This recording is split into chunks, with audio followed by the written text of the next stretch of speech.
Welcome to EWNET's podcast episode 4. Today we'll be dealing with amplifying women's researchers' voices. I'm here with Dr Mercy Fekadu, Associate Professor at the Institute of Peace and Security Studies, and we'll be discussing about her new book which came out in 2024. And I'm very glad to have you here, Dr Mercy, and discussion that we'll be having about your book. Before we dive into the discussing about the book and its findings, I would like you to tell us and the viewers, who is Mercy, how did she get to research work, and your earlier paths into research, and we'll take it from there. And thank you again for coming and joining us here. Okay. I thank you for inviting me. And I really appreciate what you're doing through EWNET. So thank you, Nathan, for inviting me to this podcast. You're welcome. Okay, so how did my journey as a researcher start? Okay, so I think like most people in academia, my journey as an academic researcher started in Addis Ababa University, in a university, which is the university that I currently am now employed in. So I studied there for several years as an undergraduate and graduate student, and my journey there as a researcher started by conducting research to fulfill requirements, in the programs that I was enrolled in. That is the beginning. Okay. Could you also tell us a little bit about your research thematics? I mean, how it evolves, which type of areas you've covered so far before the book, and then we'll also discuss about why the book. You can answer both. Yeah. Okay, thank you so much. So I have studied political science as an undergraduate student, and peace and security and global studies. So my research area has been varied. I have covered different things at different times. My curiosity has evolved. I have studied issues of secession, small arms circulation, disarmament, large-scale government investments, in peripheries, things like that. This particular research theme on parliaments came about as, it's a natural curiosity as someone that's interested in politics, that's interested in decision-making. I think it's natural to ask questions about the parliament. It is one of the objects, one of the institutions of curiosity. So I have had that, but it hasn't been, a major theme in my research journey. But it has, having, working at Addis Ababa University's Kilo campus, FB campus, we're not very far away from the parliament, and I think about the parliament often. Usually when I see the building. And I ask I think, Siri maybe childlike questions like, I wonder who there represents me. I wonder what they know of their constituency, what they know of me. And I don't think it's very difficult to find the name of the representative really for someone that's looking. But that was not really what I was looking for. I think I was just asking it as an overarching question about really interested in the relationship between state and society and political institutions. So that's where it came from. And I had an idea that we could do something to connect people with parliamentarians people who are curious like me. So I had that idea at the back of my head. I didn't really do a lot about, in terms of research, but I had that, and the opportunity at some point presented itself. So I pursued it. Yeah. That's how it started. So you were just telling me earlier on how you developed a communication tool and kind of bridged people meaning students with the parliament. Could you tell us a little bit about that initiative also? Okay, great. You used the word bridged. So the name of our project was BRIDGE. It is an acronym for Bridging Research and Innovation for Democratic Governance and Enhanced Participation. So it is called Bridge for Participation. So like I told you, I had that idea at the back of my head, but I didn't really know who would fund it, how to get to do it. But I came across this funding opportunity by deepening democracy parliaments for people, which was initiated by Professor Emma Kruer from SOAS. And I think the scheme of the project was to provide small grants to African and Asia-based researchers. And once I read the call, I realized that, that year that I had, maybe this is how it would be funded. So I applied to it. And it encouraged partnership with creatives, which was great. So I partnered with very young, vibrant young people who were interested in developing digital tools and, working on documentaries. So we developed a project where we had a website. We developed this website, and parliamentarians and university students from my university, Addis Ababa University, would interact on that website. And a team of creatives would document that process through documentary making. So they would take time to interview people who were participating online. So we looked at the content online, but we also periodically convened meetings to talk to the parliamentarians and the students face to face to see how they were experiencing the platform. This is how it was initiated.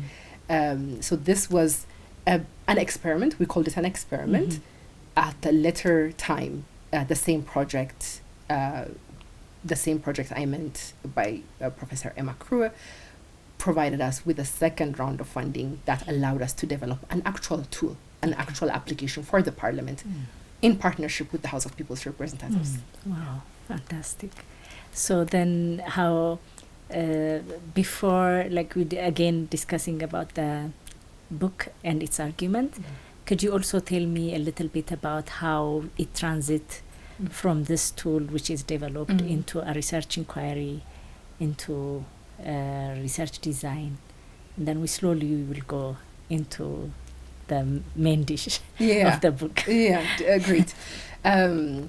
So all of this that I mentioned, what I was narrating, I think is part of the research, right? So research is, as in a different research project, we try to define research for people who are not academics. And and the way we define it is finding out something. So research is finding out something. It is something that all of us do on a day-to-day basis. So children are great at it. They find out things. And, as we grow, we learn to package those findings to different audiences. So I was finding out things about the Parliament through this process. I didn't really realize that. I didn't realize that it was a research process. There was a segment of that that tool development that I called research, which was the part where I sat down with a parliamentarian and interviewed them. But the entire process was a research process. So how it came about is, the book came about is I promised to publish an article. To the grant makers, and as I told you, it was an experiment, but it was not a properly designed experiment. So as I wrote what had happened, the process, and tried to package it for a journal, it wasn't an easy task.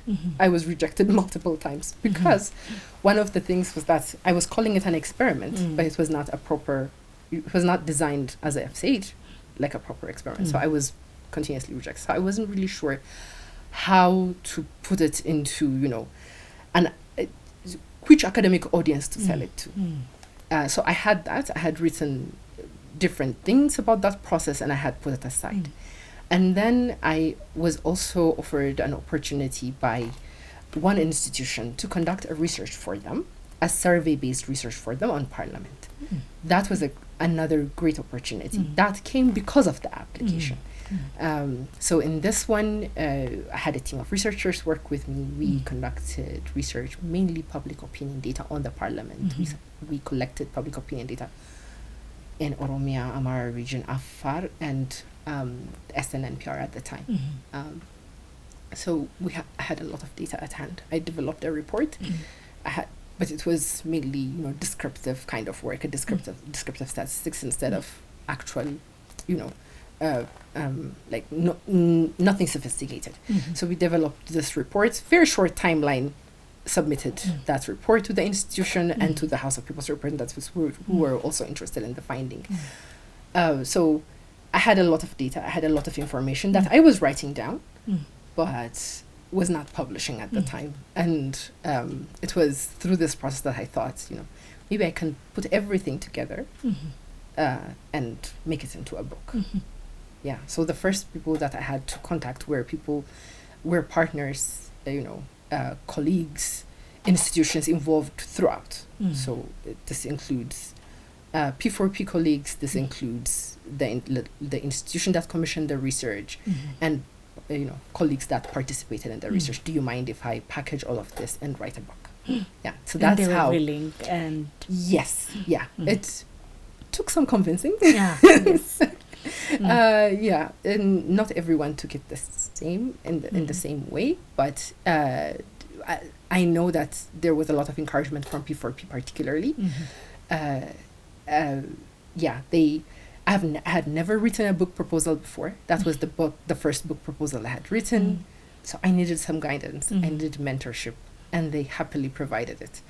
Yeah, I think that was a fantastic opportunity for you to go through that and to have them on board earlier on, and to just walk through the process to make it a more convincing product, which is the book now. Yeah.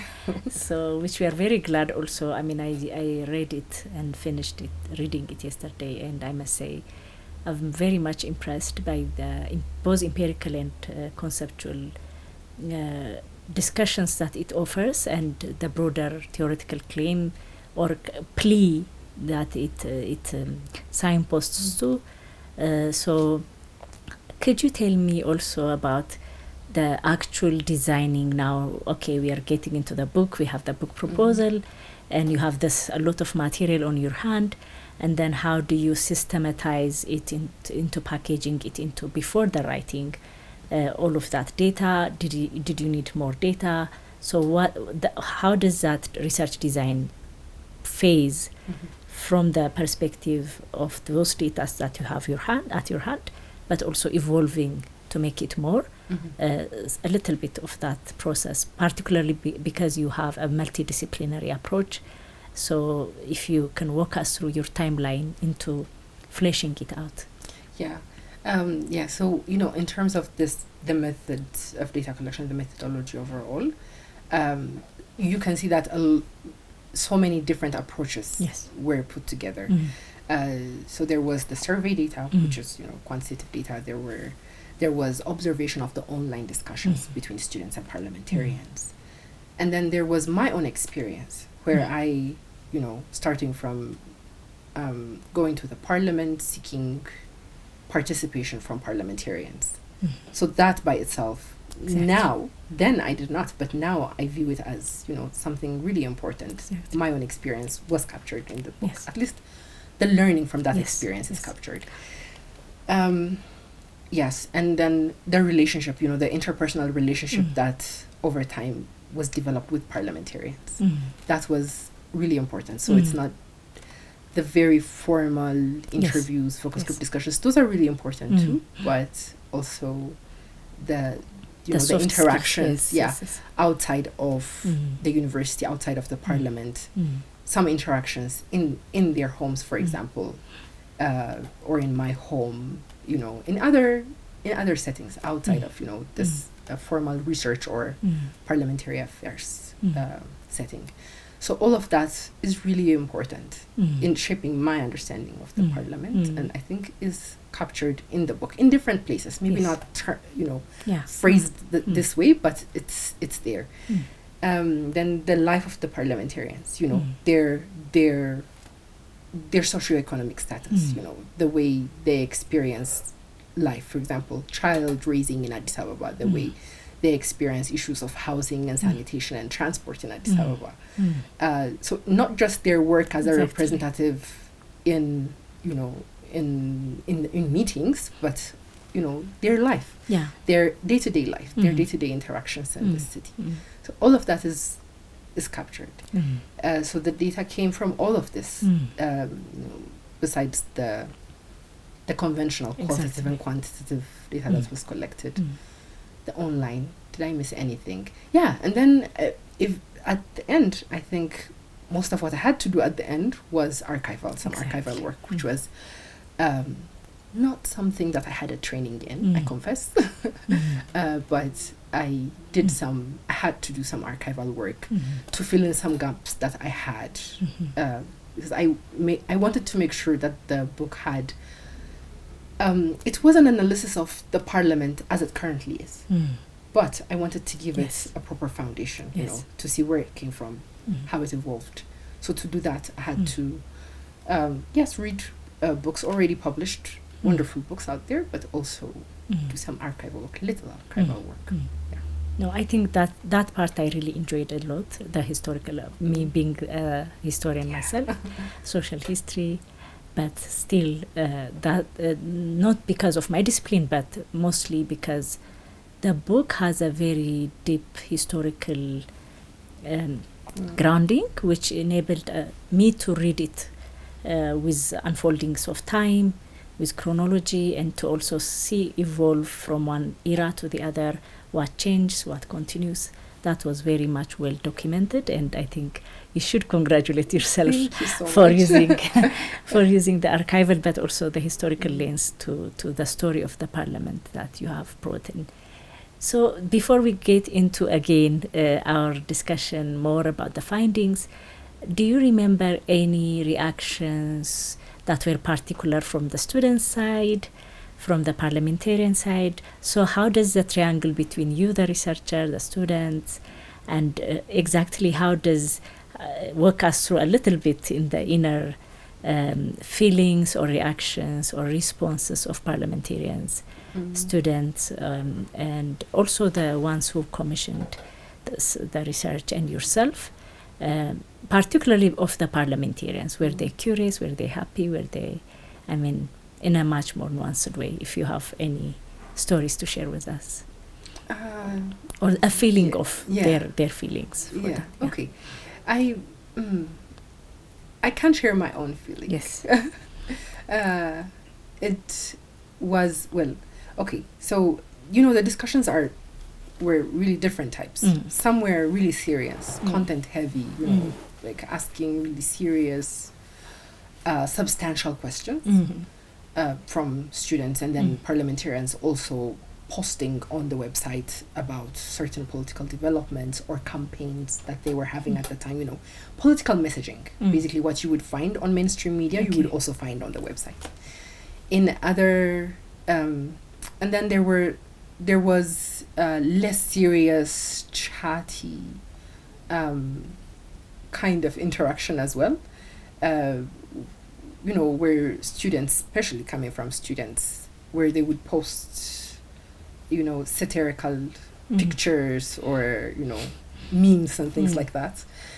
So it was really varied. But what I remember, one incident that I remember, I don't know if it's that significant, because the students and the parliamentarians did not meet face to face throughout the process. They only met at the end.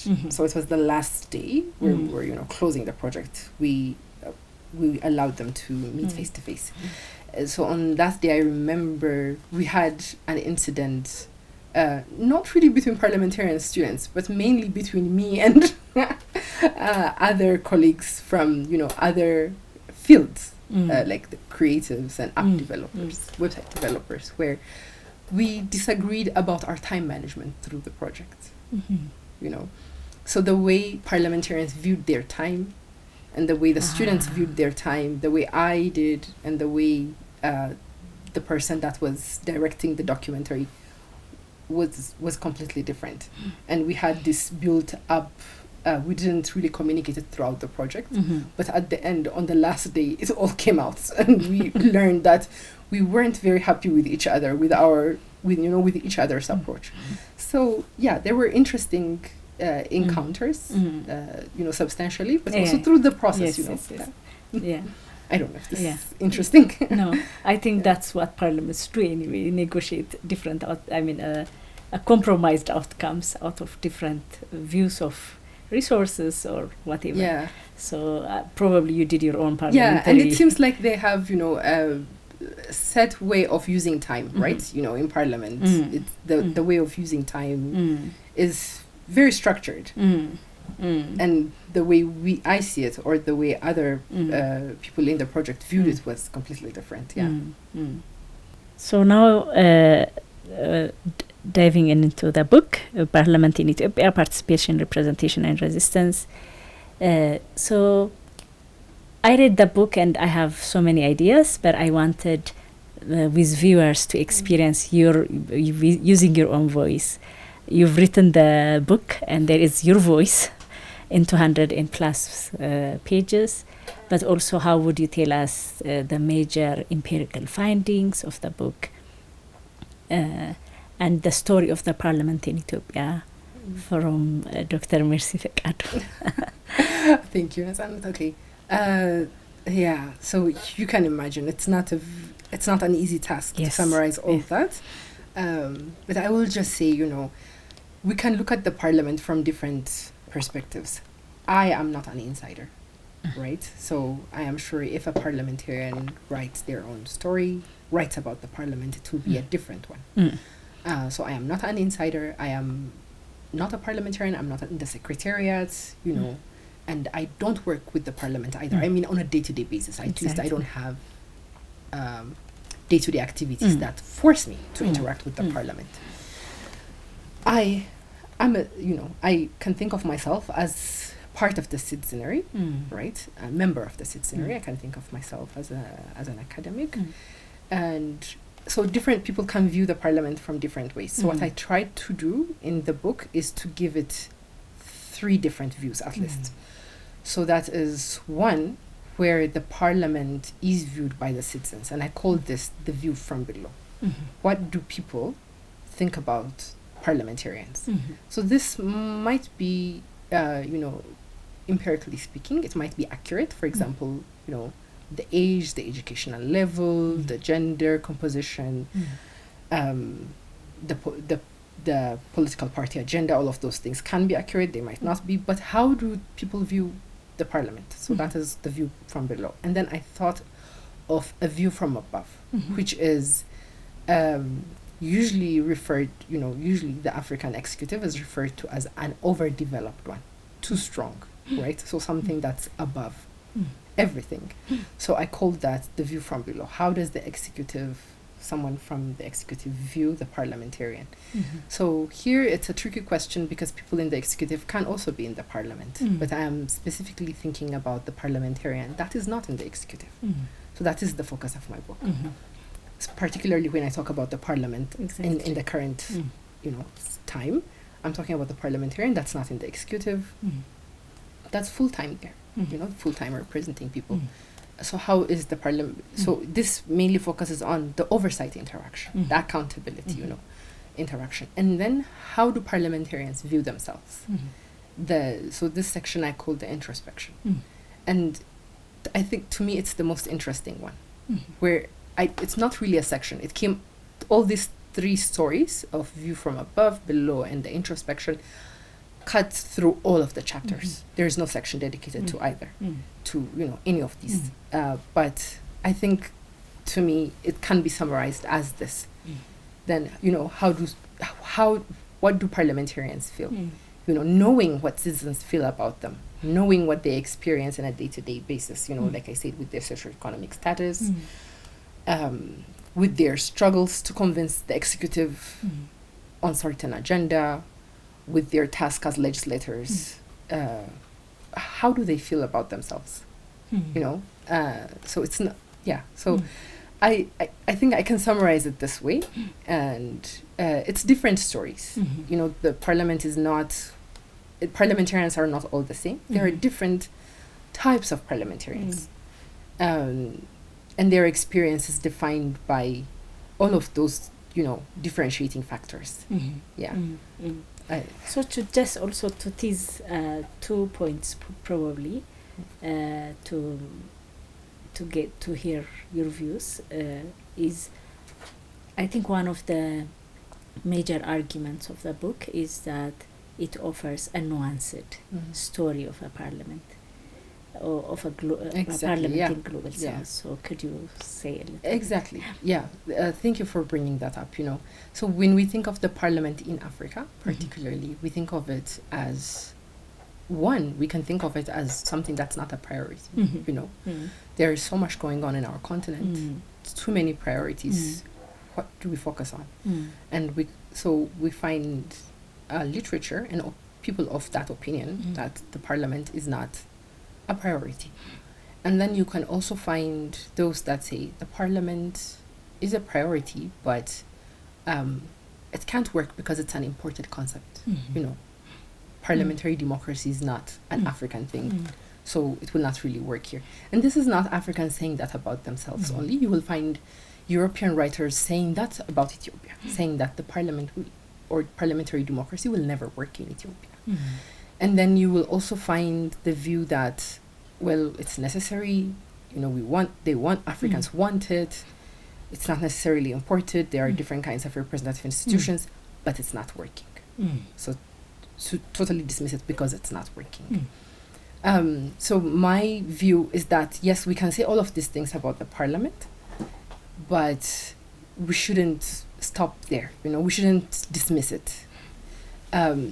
Well, okay, so we shouldn't dismiss something because, one, I think, to begin with, fundamentally, the way we look at the parliament shouldn't only be evaluating it. Yes. You know, to say, what, you know, having a functionalist perspective towards it. So we can have a checklist and say, check, have they done this? Check, have they done that? You know, have they done this? So we can have a list of things that we want them to deliver. But that will not really give us a comprehensive view of what the parliament is. So what I write in the book is I say, let's not just focus on what the parliament does. Let's focus on what the parliament is. So let's look at it, you know, let's look at the parliamentarian. So you can think of a parliamentarian, you know, man, a woman coming from a certain locality, representing constituency, coming to Addis Ababa, traveling, you know, kilometers, 1,000, 2,000 kilometers, moving their life here, and then starting to represent that constituency. What does that mean? You know, how do I understand this person? Do I just say, you know, this person has, you know, what they've voted for, how they, you know, the popular view, that how they have never spoken against the executive, or how they have never spoken against the legislation that was proposed by the executive. This might be true, but there is more to this person, there is more to this institution, there is more to these relationships than just that. So that's I think that is the view that this book offers. It gives an opportunity for people to understand the parliament, not just what it does, but what it is. You know, the Ethiopian parliament. By understanding the Ethiopian parliament, you understand Ethiopia. That's how I opened the book, right? The Ethiopian parliament is an Ethiopian one. It's, even if, let's say, the concept is imported, we didn't import the parliament. We might have imported the concept, but not the parliament. The parliament is authentically Ethiopian. You know, the way it's functioning, the way it is, it is authentically Ethiopian. Its faces, its names, its time. How people in the parliament relate with each other, how they talk to one another, the words they use, you know, the interactions they have with authority, decision making, speaking, silencing, all of those things are part of our own culture. So it is authentically Ethiopian. Exactly. So I think we came to a very good note to my second point, which is I like this statement you make, I think in the introduction, state make parliaments and parliaments make state. So can you give us a little bit discussion about how state make parliaments and parliament make states, what you mean by that actually, which very much resonates to what you've said. Yeah. Sorry.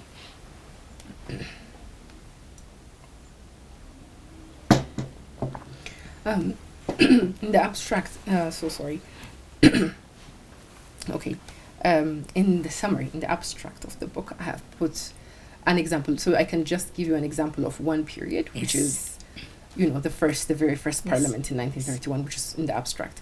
So you can see there that the parliament was a very necessary institution at the time. The government had to show its legitimacy, not just in the eyes of the Ethiopian people, but mainly in the international community. So this was not just about legitimacy within, it was about sovereignty. Yes.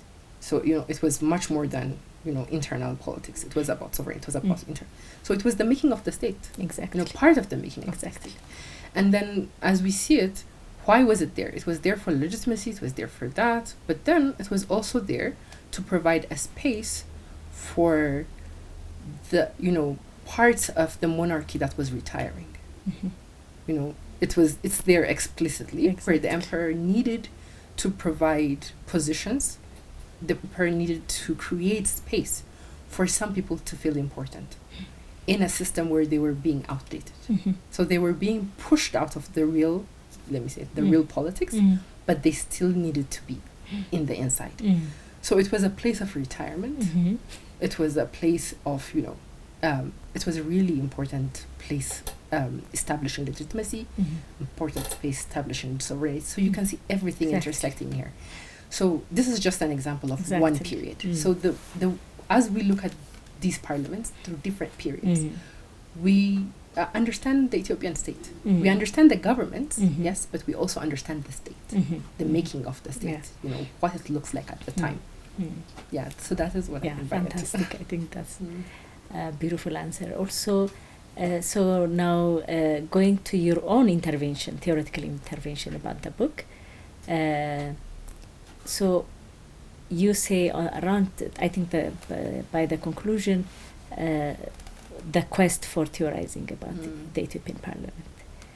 Could you also say a little bit about that quest and your own theoretical intervention in that section? Okay. So many things come together, as we look at the parliament as it looks at itself, the introspection. When we look at it from the outside, from the bottom and from the top, so we have all of these things coming together. And I'm sure there is so much yet to be theorized. And I hope that this book will inspire, and this podcast will inspire more people to study the parliament and do substantial theorization. In my part, I focused on, I think, just two things. There are other things that are underlying there, but I can only talk about the two. So one is the issue of accountability, legitimacy, and transparency. So as we see this, we understand that the people demand this from the parliament. We want the parliament to be transparent. We want it to be accountable to us, the person that we have elected. And we know that, we legitimize that through the process of election. Exactly. So there's that. And then similarly, we see that the parliamentarians demand the same from the executive. Exactly. The parliamentarians seek the executive to be transparent and to be accountable and to be legitimate through the process of accountability to the parliament. And then we also see the reverse where, the executive itself places its own demand on the parliament. So we only think of usually we think of, when we think of state society or government, let me put it this way, government-society relationship, we think of how we interact with the everyday government, that is the police, that is the person that we meet in the Kabali, in the Warada, all of these in the local government, these are important. These are the executive. But, whatever pressure that we feel from between this relationship, between the executive and the people, actually that relationship and that tension is reflected in the relationship between the parliament and the executive itself. Because the parliament is there representing the people, right? In its through election, but also really being the closest to power. So there is a way we view power. So the way a civilian, a normal and everyday person views power is the same as a parliamentarian views power. But for the parliamentarian, it's much more closer and it's bigger, and the intensity of interaction is higher. The stakes are higher. Yeah, the stakes are higher. Exactly. So that is one of there is some theorization done on the book around this. Maybe another theorization, I think another leg of discussion that's in the book is on governance. Good governance particularly. Yes. So when we think of good governance, we know all of them, right? 7 of them, 9 of them, they're everywhere. We see them posted in government offices, particularly executive offices. We go to offices and we see them listed on the entrance. So we know about, accountability, transparency, efficiency, effectiveness, and things like that. So these are the 4 that I want to focus on. That usually states like Ethiopia, they tend to focus on deliverables. So they tend to focus on the efficiency. They tend to focus on the effectiveness. So whenever, you ask a certain body why it has done something or how it has done something, the answer, a decision-making body. So I'm talking about decision-making body. The answer would be what, the result of that decision is. Exactly. So because it has delivered development, because it has delivered food, health, all of these things. So this is the output, an output-oriented view of good governance, focusing on what the government delivers. But we lack the emphasis on the input, which is the participation and the representation aspect. So it's usually not a discussion about the process. And participation is not something that happens at one point. It's a process. So, when we think about the interaction between people, the citizenry, and the government, which is the executive, that's who I call the government, so the government and the people, usually the discussion is on these things. I'm delivering roads, I'm delivering health, I'm delivering education. This is what I'm delivering. That's excellent. But how? What is the input side of it? Are people participating? So what is the input side? What input have you taken from, these consultations, processes that take place with people? So the input part side of it is usually ignored, and you don't find it often in political discourse. The input side. Usually it's the output side that's there in political discourse in Ethiopia. So I also try to emphasize this. It's a bit prescriptive, the way I've written this section, but I think it's an important one to have, to emphasize processes, not just ends. Yes. We have to think about processes. So we are towards the end of our conversation around your book, Ethiopia in Parliament and the Ethiopian Parliament. So my last cluster of questions is basically, can you tell us, for example, 2 major takeaways from this research about representative democracy? And attached to that, if you could also tell me, were there materials that have gone beyond the book? And do you plan to do further research? And from the policy side, are there any insight that you are following up from beyond the research and the publication, which is the book? Are there any policy angle, practices, or tools that you're planning to embark on? Okay. Let me begin from the first one. To takeaways. Yeah. Yes. Let me. Let me just emphasize what I started, what I said last about participation, about the input part, side of good governance. I want to emphasize that because unless we care about processes, unless we care about input, we will not care about the parliament. Exactly. What happens if the government on its own is able to deliver all material things that we seek? Then we will have no use for the parliament. But it's not just about what happens, what is delivered. It's about the process. It's about my say in what I receive, right? What citizens say in what is done for them. So once we understand the value of process, the value of participation, then we will start caring for the parliament and empowering it. And yes, I would like to see a very strong, vibrant parliament in Ethiopia. And I am sure it is already doing so much, but it's not as visible as other institutions. So I would like to see that. So this is why I want to emphasize this. The second point maybe would be, so your question was what comes out of the book, the major 2 things that come out of the book. Okay, I think the second one has sort of slipped my mind.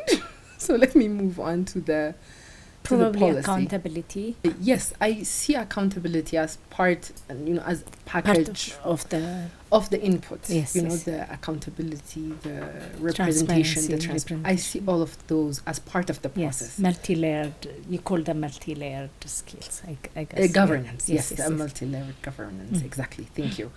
Yeah. So what comes out of the book next? What else? What else is there that I have found? I have found so much through this journey that I have not documented in this book. Some of that has to do with the experience of parliamentarians in the executive. So as I've said, the book has focused on parliamentarians that are full-time parliamentarians, just representatives. But there are parliamentarians outside of that, and their experience as representatives has not been captured. Prominent executive institutions are headed by people who are from parliament. Their experience as representatives is not fully captured. I mean, I have not even attempted to do that, but I think it's something that someone should look into and might have some material to support that. The other aspect is, as I looked at the history of Ethiopian parliaments, look at, 1931, along with the constitutions, I have not covered in the book the history of the Eritrean parliament during the time of the federation. So that is some material that I have not published, included in the book, particularly in relation with the ending of the federation. And the discussion in the parliament during that time is something that is there, but should be documented. I have not done that. I have the material, but I wasn't able to include it in the book, with the word limitations, 100,000 and things like that. And with policy, like I've said, there is so much that we can learn from this book to put out policy recommendations, actionable policy recommendations. Just the one is the parliament should, and not just the parliament, but everyone should do more to popularize the work of the parliament. And part of that is creating civil society organizations that would, observe the parliament, that would analyze the work of the parliament, that will, work closely with the parliament. Exactly. And you find there are many civil society organizations in Ethiopia, but we don't find one dedicated to the parliament. There is one that's under establishment right now, and I am trying to support that process, but I would like to see more civil society organizations like that work with them. Around the world, we find very strong, parliamentary monitoring bodies that work very closely with the parliament, that popularize its work, that support its work with research. And I think that's one thing that we can do to support the parliament. I think it's a policy angle. Thank you. Thank you so much for such an insightful conversation, but also for doing all the work to produce this book, which I would imagine is not an easy task to go on. So the last question is, where do we find the book? If we want to read it, I was lucky to get it and read it before this podcast. But where do our viewers could find it? And the last question is also, what's your next project in mind, and when and what should we expect from the new project that you have ongoing? Okay. Thank you, and you can find the book on, Taylor and Francis Routledge website. You can purchase the hard copy there, but it is open source. You can read the soft copy for free. So that's great. And I really thank the institutions that were able to cover the cost to make it open source, accessible to everyone, everywhere. So you can read it for free. Perfect. If you like the soft copy, you can also, the hard copy, you'd have to order it. Okay, next project, some interesting things going on. Some in relation with the parliament. As I've told you, I am supporting the establishment of one civil society that will be working, hopefully, closely with the parliament. So that is an interesting project. But as a matter of research, there are some research projects that are taking place in Lower Omo, which was my very first research, engagement area, actually. So I'm glad to be back there. Okay, great. So we have great research projects taking place there, and hopefully we will have some academic outputs from that project. And also working with Professor Emma again, Professor Emma Croy, to develop some materials for training for politicians, parliamentarians. So hopefully this will materialize soon, and it will be, a policy response. I would say an action-oriented, an intervention response towards some of the gaps that we've identified in the book. Yeah. So, and we wish you well with that, and hopefully we'll meet again when that gets materialized. And thank you so much for your time, for the conversation we have had about the book. And we invite you all to follow up the book and read and comment and review.